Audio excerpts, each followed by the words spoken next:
Prince Miller Entertainment TV.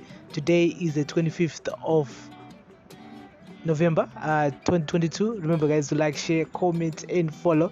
And so guys, the security sector, which includes the Office of the President, Cabinet OPC, Defense and War Veterans Affairs and the Home Affairs Ministries, were some of the departments that got the largest chunk of the 4.5 trillion Zimbabwe dollar 2023 national budget, with 785.8 billion Zimbabwe dollar set aside for them.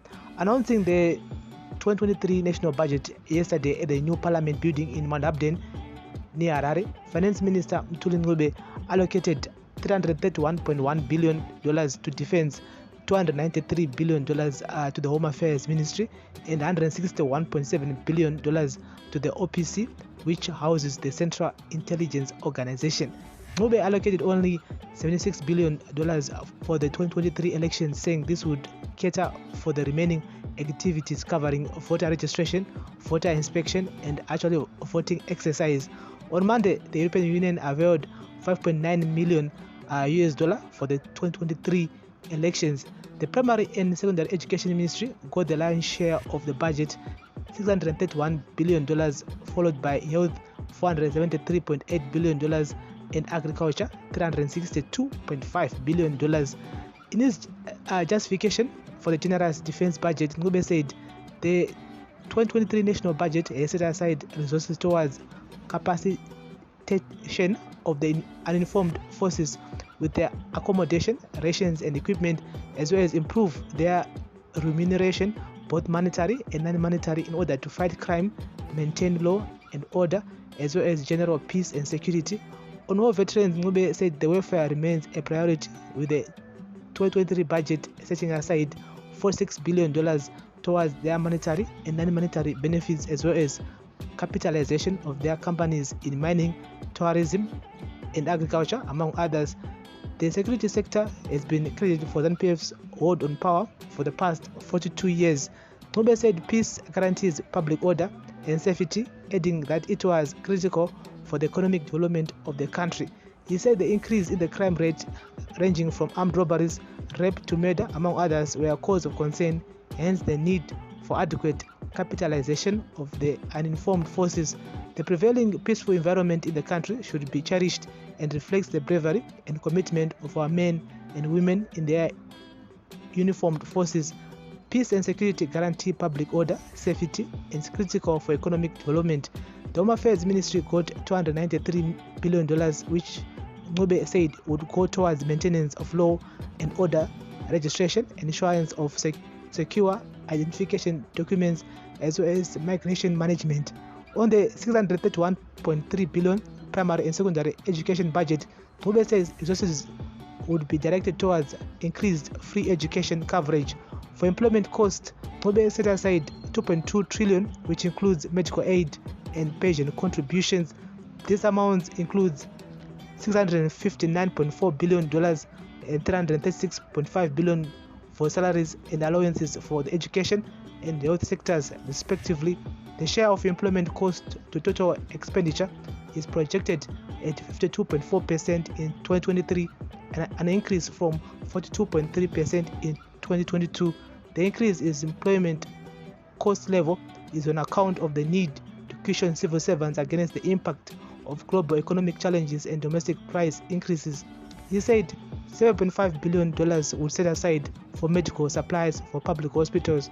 For social protection and mitigation of the food deficit, $50.4 billion was allocated, while $195.5 billion was allocated towards devolution. Former Finance Minister Tendabiti, Harare East MP, said Ncube should have simply presented a foreign currency budget. Zimbabwe is in the middle of structural economic crisis characterized by poverty, disequilibrium, high inflation, and an exchange of great crisis and total collapse of public services. For the third time in 20 years, Zimbabwe is in the middle of yet another self-induced recession created by high borrowing costs, relentless inflation, and a squeeze on government payments to contractors. An honest budget ought to have been presented in US dollars. After all, more than half of government taxes are now being collected in US dollars. This would have Then he have allowed civil servants to be paid in US dollars, BT says. He said macroeconomic instability in the country should be resolved by dollarization. And we all know how the government feels about dollarization. And they're saying, you know what, we're still going to be using a bond as our main currency. As we shine some user and bagaramba wakatoti Iowa, my user has to boshanda mu government. But if you really look at it, so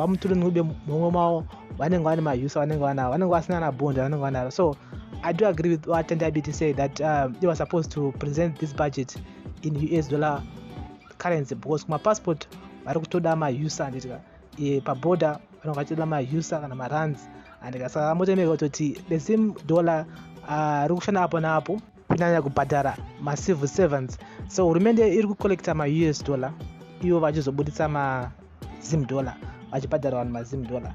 And saka nyaya inflation here ndonyaya ichiita kuti in the beginning of next year 2023 munana March April vachange vachitaura zvakare nenyaya yebudget iyi, because mari yese iyoyo inenge yarwa neinflation inenge yakusakwana. And so when it comes to him putting more money into the security sector, of course vabva vauya negood reason nekuti there's increase panyaya dzemarobharies ari kuitika, and the man talked about nyaya yekuti if there's peace and order zvinopa kuti nyika ikwanise kusumuka zvakare.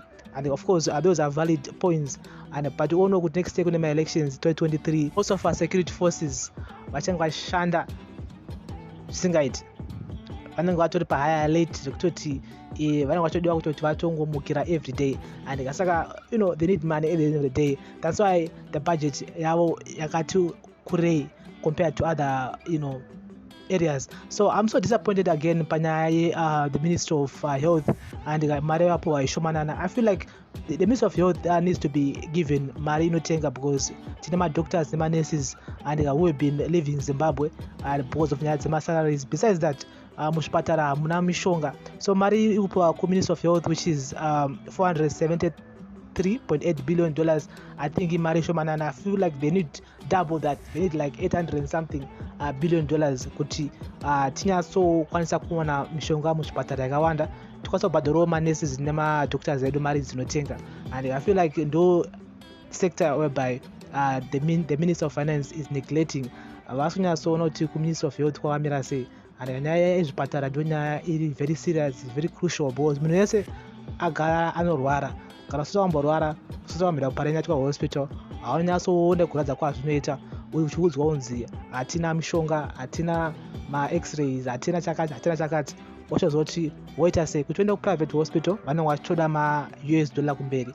And so panyaya yeMinistry of Health, I feel like the Minister of Finance was supposed to double that amount, because $473.8 billion, I don't think kuti imari inokwana kuti the ministry ikwanise kurana next year yese, because at the moment hazvanyatsomira musha. Even ivo vachivenga vakataura vakatoti ku-Ministry of Health zvinhu hazvakwanyatsomira musha.